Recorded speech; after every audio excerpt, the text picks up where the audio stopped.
I Norge så finnes det 357 kommuner fordelt på 15 fylker. Jeg bor i det aller største, i hjertet av Oslo, og har blitt vant til støy, trafikk og masse folk. Og av og til så er det rart å tenke på at folk lever et helt annet liv, isolert fra andre mennesker og resten av landet. For helt på enden av Rogaland, i utkanten av Haugesund, ikke der, ja, ut på sjøen, men ikke den øya, faktisk enda lenger ut, ja, den øya, der ja, så finner man Norges minste kommune omringet av kun sjø, nemlig Utsira. En liten øy med 211 innbyggere, og utenom det så vet jeg ingenting. Det eneste jeg vet er at jeg har lyst til å dra dit for å se hvordan folk lever, og bo og sove der, og prøve å bli en del av lokalbefolkningen på kun 24 timer. For hvor vanskelig er det egentlig å bli ett med en bygd hvor de ikke er vant til folk i det hele tatt? Det skal vi finne ut. Utsira har så klart ingen flyplass, så prosessen begynte med å bestille reise til Haugesund kvelden før. Og når billetten var bestilt i siste liten, så var det å pakke det nødvendige og stå grytidlig opp neste dag. Klokka er litt over 6. Jeg har så vidt sovet. Sikkert fordi jeg har tenkt litt på lenge om ikke at det blir brent på bålet i det jeg ankommer Utsira. For alt jeg vet så kan det godt hende at de hater vloggere som er overalt på jord. Jeg aner ikke. Har de internett der i det hele tatt? Det er jo seriøst midt i havgapet. Det er jo ikke langt unna Skottland engang. Jeg er spent, ass. Det verste av alt, den turen her kostet meg like masse som det hadde kostet en reis til Spania. Alt for content. Jeg har et fly å rekke. Yes, det er faktisk sant. Denne turen ble ikke billig, og jeg ankom Gardermoen i det jeg drømte meg bort i varmere strøk. Helt til innså igjen hvor jeg faktisk var på vei, nemlig til alles favorittby, Haugesund. Et vindig sted hvor det var meldt alt annet enn brennheit. Så på et helt normalt Norwegian-fly så lette jeg, gikk en tur på do, og til slutt landet på bakken igjen, fremme i Rogaland. Og det er her det første problemet oppstår. For greia er at fra Haugesund til Utsira så går det båt, med en liten hake. Båten går kun 3 ganger om dagen, med flere timer mellom hver avgang. Og skulle jeg ha sjans til å rekke båten klokka 11, så var jeg nødt til å få hjelp. Og med kreftene til sosiale medier, så fikk jeg heldigvis napp fra 2 lokale jenter i Haugesund som kunne kjøre med til fergekaia. Pia? Ja, legenden. Nei, fy faen, dere er legender, altså. Jeg har ikke ord en gang. Og etter en liten omvisning i Haugesund, bestående av butikker, byens stolthet, fotballklubben Haugesund, og noe som tidligvis var dritrått, food trucks, som la oss være ærlig, kun er dritrått i Haugesund. It's going down i Haugesund, da. Ja, det har vi ikke. Ja. Og jeg vil gjerne vite hva jentene fra i dette området, storbyen Haugesund, tenkte om den bittelille nabokommunen Utsira. Ok, nå har jeg fått hjelp av Pia og Thea. Haugesunds store legender. Stemmer det. Og det jeg lurer på er at jeg skal jo til Utsira, sant? Og dere er fra Haugesund. Hva vet dere om det stedet der, da? Jeg har vært der en gang, når jeg var litt mindre. Tror det er ganske lite, og dødt. Så det er ingenting å se der for meg, liksom? Tror ikke det. Og ikke sjans for å få venner, eller? Jeg vet faktisk ingenting om Utsira. Ok. Ingenting. Ingenting? Nei. Ok. Ja. Så etter å ha blitt skremt bort, så ble jeg og mitt reisefølge etterlatt på fergekaia. Da er jeg ankommet fergekaia, så som du ser, Utsira, her åpnes luka opp, og inn kommer det en ferge som legger til havn her, og den skal jeg på, være på den i 1,5 time før jeg kommer til øya, som du kanskje ser bak der, langt i horisonten. Det er Utsira, Norges aller minste kommune. Jeg gleder meg. Hvordan blir det? Kommer jeg til å bli tatt godt imot? Liker de meg der? Jeg er veldig spent, så da er det bare å vente på ferie. Utsira, Utsira, Utsira, Utsira. Vi kan jo ta en liten tour rundt på selve anlegget her. Her har vi en sånn liten ventebo, en sånn busstopp-type. Det er jo ekstremt trivelig her. Jeg vet ikke om jeg har et godt førsteinntrykk. Så som du ser, her har folk drikket greit. Ser også ut som noen har slått greit fra seg. I hvert fall litt positivt at du kan lese om litt nyheter her. Jeg tror ikke folk har dårlig tid her, for det er jo ingen biler som har ankommet enda. Det er ingen kø, så vi står her bare og venter for oss selv. Men forhåpentligvis så kommer det folk etter hvert. Da skal jeg få prøvd å prate litt med dem. Og etter å ha tittet litt rundt, så ble jeg snakket til av en ukrainsk flyktning som hadde blitt utplassert til å bo på Utsira. Det var den perfekte muligheten til å finne ut mer om kommunen. Da har jeg møtt noen som er fra Utsira, bor på Utsira. Ja. Hvor lenge har du bodd på Utsira? 1 år, cirka. 1 år, og du er fra? Ukraina. Wow, og den norsken allerede. Kjempebra. Hvordan er det å bo på Utsira? Jeg tror vi trives godt. Ja, trives godt, seriøst godt. Hvor mange cirka bor der? Cirka 230. Og alle er venner? Ja, selvfølgelig. Og det stoppet ikke der, for andre lokale som også skulle på samme båt, var også like pratsomme og hyggelige. En nydelig øy, nydelig natur, og der er restauranter, og så der kan du kjøpe middag. Jeg er ikke sikker, men det må jeg få snakke med, men øl, eller vin og alt. Uff. Og så har du damsko, midtbøyne. Veldig god mat. Så det er garanti for å kose seg for meg her. Ja, det skal jeg garantere deg. Jeg bare komme seg på båten her, hører jeg. Kom dere bort. Ja. Så allerede før i det hele tatt hadde gått på båten, så hadde jeg fått med litt venner. Da har jeg satt meg på ferie. Den skal vare i 1,5 time, så vi skal ordentlig langt ut i Nordsjøen. Så jeg håper at vi overlever denne turen. Ja, og overleve turen, det skulle man tenke var lett. Det hadde jo tross alt rennende vann, automat og god utsikt. Men det var lettere sagt enn gjort med en båt som ligger skjevt. Fy faen. I uvær med masse vind og store bølger. Yes, jeg ble dritt dårlig.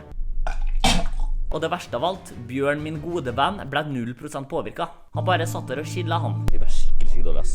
Jeg ble kjempedårlig nå, skjønte jeg. Jeg holdt på å daue og var sjeleglad når jeg endelig så land. Takk o store for at vi endelig var fremme på Utsira.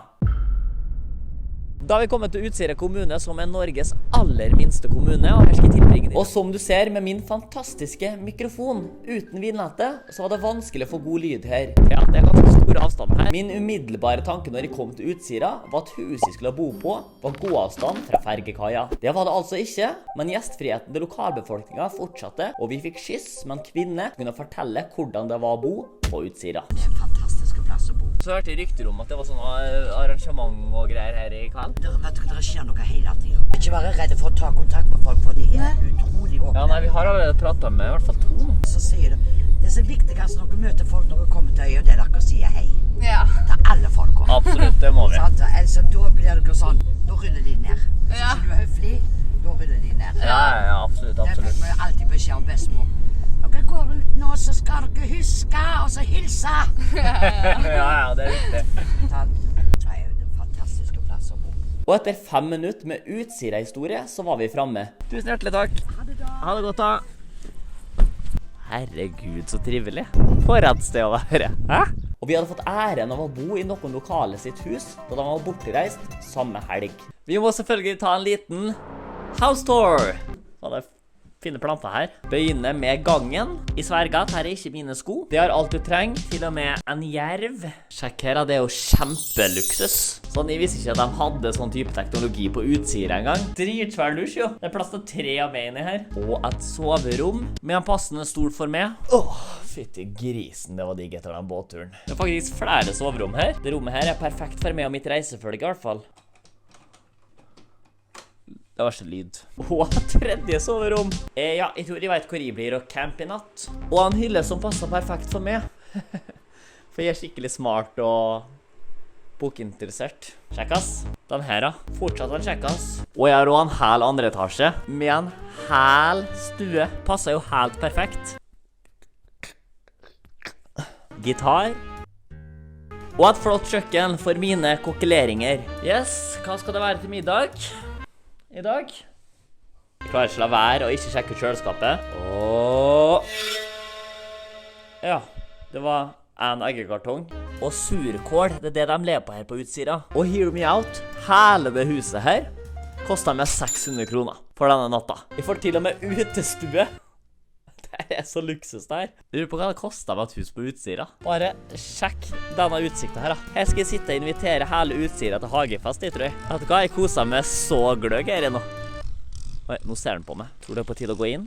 Det første på to-do-listen, det var å sjekke ut Utsiras eneste butikk. Og på vei ned fikk jeg virkelig tatt innover meg hvor behagelig og rolig det var å være på denne lille øya. På veien fikk jeg æren av å ta enda en prat med lokale. Verdens beste plass og verdens beste mennesker her ute. Ja, det er jo klart. Det blir mye vind, og det er mye vind, vet du. Men det er jo værhardt, men det går helt greit, det. Fantastisk øy, Ja. og så er det menneskene. Ok. Det er helt spesielle mennesker. Utsiras eneste butikk er en Joker, som ligger helt nede ved havgapet. Det er også ifølge de lokale Utsira sentrum, og her ting skjer, utrolig nok. Men kun av Norges mest avsideliggende joker skiller seg fra de typiske jokeren jeg handler på hjemme i Oslo. Da er vi inne på Utsira sin eneste butikk, og jeg må innrømme at jeg er ganske imponert her. Hvis du ser bak meg, det er jo dritsvært. Det er helt menystemning, så jeg hadde gira på å se på hva de har her. Så la oss ta en liten rask omvisning. Fiskeutstyr er selvfølgelig veldig nødvendig her. Det er så godt å se at de tar vare på kvinnehelse her. Og så kafé. Det er sånn her da, det er meny det her da. Dette her kan jeg like. Dette her er kult, eller? De har en egen Utsira-pils. Er ikke det fett? Det er helt rått, eller? Jeg har en egen pils. Respect the grind. De har jo absolutt alt du trenger som butikker. Jeg har vært på steder og lokalsamfunn før som har trippet så liten butikk som det her. Så det her veldig imponerende. Utsira, jeg kjenner jeg blir stolt i hjertet. Så etter å ha tittet litt mer rundt, plukket med Utsira-pilsen og pratet med de første lokale ungdommene. Det er lokale ungdom, liksom? Ja, dessverre. Dessverre, ja. Det er dessverre, for alle har sagt at det er bare hyggelig å være her. Litt øde. Det er litt av det. Så hvor mange er dere som er liksom, ungdommer her da? Altså, vi er 27 elever på hele skolen da. Og etter det så tok jeg med godsakene og dro hjem, og mens de gravde med dypere og dypere ned i potetgullposen, så begynte jeg å tvile på om jeg faktisk klarte det ultimate målet å passe inn. Men først så var det viktig for meg å sjekke ut hva Utsira hadde å by på. Så som jeg sa tidligere, så ender målet mitt med den øya her å besøke alle turistattraksjoner som står på internettet. Men det er en ting jeg undervurderte, så er det hvor stor avstand det er mellom alt. Så det er jo helt umulig at jeg skal rekke å bevege meg med bare beina. Heldigvis har ordet spredt seg med at jeg er på den øya her blant ungdommene, så jeg har fått litt meldinger og tror at jeg har fått tak i en person som kan hjelpe meg. Så da er det bare å komme seg ut og se om jeg faktisk blir hentet, eller om jeg har blitt lurt. Hei, hei, Oliver. Veldig hyggelig. Veldig glad, Amanda. Ble det roadtrip, eller? Ja, det må jo det. Tar oss med på roadtrip. Ja. Da sitter jeg her med Amanda, Klovning. som er lokal... Nå glemte jeg kommunenavnet. Utsira. Utsira. Ja, Utsira, ja. Du har bodd her i alle de år, du. Ja, jeg har det. Hvordan er det å vokse opp her, da? Jo, veldig fin plass. Ja. Du mener det? Hæ? Ja, du mener det? Ja, jeg mener ok. det. Jeg mener det. Ja, ja. Kjekke folk, og Ja. ja, vi er akkurat som en stor familie. Så da skal du vise meg først Utsira 4. Utsira 4. Det store, viktigste. Det er liksom London Eye her i Ja, Utsira. det er det. Ok, da drar vi dit. Yes. Amanda kjørte oss rundt øya, hvor første stopp var Fyrhuset. Amanda fortalte at det lå på kommunens høyeste topp, og at det hadde stått der siden 1844, med utsikt til fantastisk hav. Jeg skulle gjerne latt dere høre fra Amanda selv, men ikke det beste valg av teknisk utstyr. Heldigvis møttes vi igjen etterpå, slik at hun kunne legge til noen kommentarer. Utsira fyr, det er faktisk Norges lengst lysende fyr, mener jeg. Ved siden av fyret lå kanskje det koseligste overnattingsstedet jeg hadde sett. 2 koselige fargerike hytter. Her var det både mulig å skrive sine turbok. Det er rett det. Det var veldig lite beskrivende, og det var bare navn og et utropstegn, men å sove med fantastisk utsikt om man ønsket. Det andre var at internett fortalte at det var viktig å holde øya åpen for gatekunst som var spredd over hele øya. Vi ble også vist Utsiras eneste treningssenter. Kan jo bare se for meg kampen om den benken. Utsiras eneste brannstasjon, Utsiras eneste skole og Utsiras eneste frisør, og ikke minst kommunehuset. Ja, kommunehuset. Hva sa jeg der? Så Åsa Helgesen var Norges første kvinnelige ordfører. Utsira, så begynte trenden. Ja, det var det. Trenden. Stemmer det. Det siste stedet vi dro til var noe jeg allerede hadde blitt redd for på grunn av vår tidligere venn. La meg spole tilbake. Det er jo gamle skolen, sant, som veldig mye TV har jo vært her og filmet på grunn av det spøkelser. Åja, er det det, eller?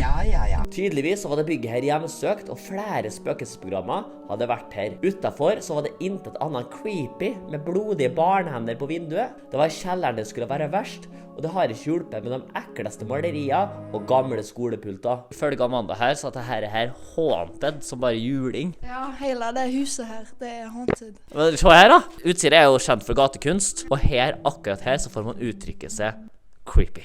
Skal vi lukke døra? For at da er det større sjanse for at det skjer noe. Og så var jeg var helt alene, for jeg skulle hente jakka. Og så hører jeg noen gå ned trappa, og så hører jeg liksom, altså skrittene blir liksom høyere og høyere, men jeg ser ingen.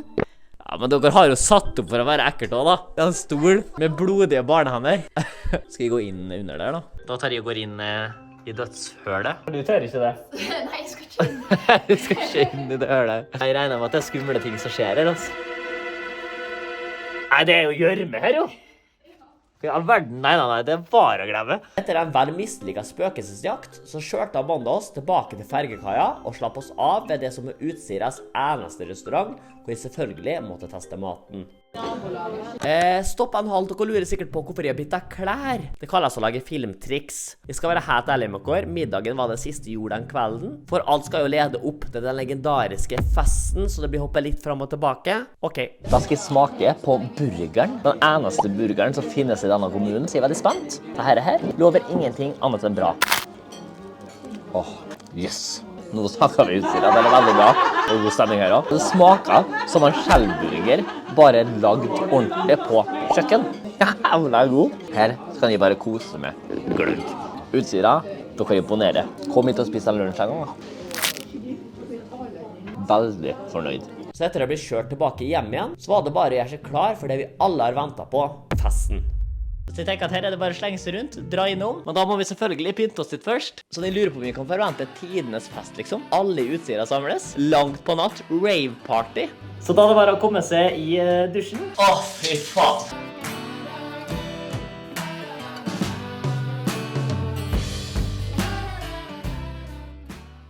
Så før jeg skal ut på fest, så skal jeg selvfølgelig teste det jeg gleder meg til i hele dag, som er bak disse dører, Utsira-pilsen. Det burde smake godt, jeg trenger litt promille før jeg skal møte min nye gjeng. Nå så jeg skikkelig pappa ut, merker jeg. Du ser at på fronten her, så er det fyrtårnet. Vet du hva? Den er fader ikke dum også, jeg er ikke så glad i øl. Jeg synes at øl er noe litt sånn alkoholikersmak over gjerne, men han kaller en kald Utsira-pils på en varm sommerdag, mens de ser utover havet til Haugesund. Ja takk. Vet du hva? Nå kjenner jeg, nå er jeg klar for fest. Jeg gleder meg skikkelig, det var skikkelig gøy. Sitt gris, jeg skal være formen her, så jeg er klar for party. Det står ikke feil. Så var det å møte Amanda igjen, og jeg er så klar for den store festen. Jeg hadde hørt rykter om at hele bygda hadde samlet seg for tidenes aften, og at dette var min store sjanse til å klare det ultimate målet, å bli en del av lokalbefolkningen. Vi skal inn en liten tur, ja. Så da hadde det bare å komme seg inn og starte partyet. Skal være litt forsiktig med kameraet, bare. Yes, det var en konferanse. Hadde jeg blitt lurt? Selv Amanda var overrasket. Da det slettes ikke var noe fest, men heller et foredrag om sjøfart. Jeg hadde kommet hele denne veien for å bli skuffet. Det var eldre mennesker samlet på et sted med null interesse for morsomheter den kvelden.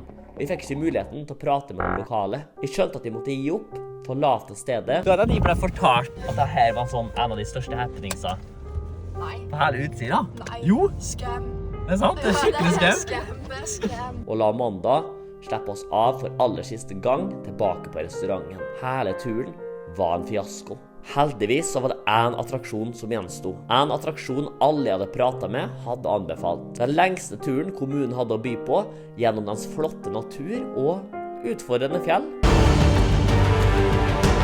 Eventyrlige stier som virkelig gitt med ro i sjela, alt for å nå en hytte som umulig kunne tilfredsstille tapet av å ikke fullføre mitt viktigste mål. Men til nærmere toppen jeg kom, jo mer pustet jeg inn gleden av å være fri, langt ute i sjøen uten bekymringer. Og når siste bakken var fullført, så nådde jeg toppen, som ga meg utsikt tilbake til byen Haugesund, hvor alt startet. Det var nå jeg reflekterte over alle de flotte menneskene jeg hadde møtt, opplevelsen på veien. Selvfølgelig kan man ikke bli kjent med absolutt alle, selv i Norges minste kommune, men man kan heller sette pris på de enkle og gode relasjonene man har bygget på reisen. Jeg gikk hjem igjen og la meg for kvelden, og reiste hjem igjen dagen etterpå. Jeg var glad for opplevelsen, og tenkte hjelpen og gavmildheten jeg hadde opplevd i Norges minste kommune, er noe jeg er sikker på at jeg ikke hadde opplevd tilbake i Norges største.